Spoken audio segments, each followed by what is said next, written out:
Isaiah Williams out front, his arm there. And in this whole line of celebrities, you got Jackie Robinson, who broke the color barrier in baseball back in the 1940s. Harry Belafonte and his wife. John Lewis, we talked about back downtown. I don't know if we really got to talk about him too much or not, because I got run off by that homeless guy right here. Thurgood Marshall with his head tilted. I was watching a movie on HBO last summer. He took 32 cases before the Supreme Court, 129 of them. Brown versus Board of Education, Mr. Civil Rights. He's the first black Supreme Court justice in '67. So he was the Supreme Court justice as he's walking in this funeral.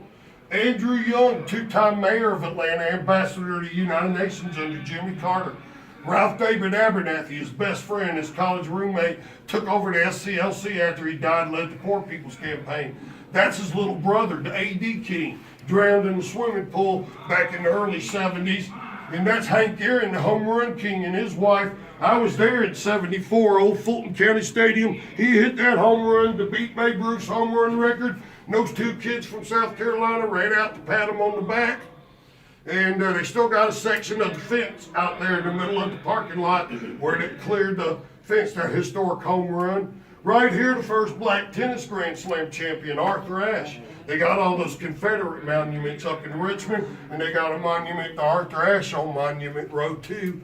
And then my customer said, this guy right here, everybody's keeping everybody away from him. They think that's Elijah Muhammad. And then right here, Bobby Kennedy. And down here, Aretha Franklin died a year or so ago, and the Rangers all came up here and identified Aretha Franklin. And then here's Rosa Parks behind Harry Belafonte. But the funeral wagon we're going to see here in just a second. Y'all could pull that back.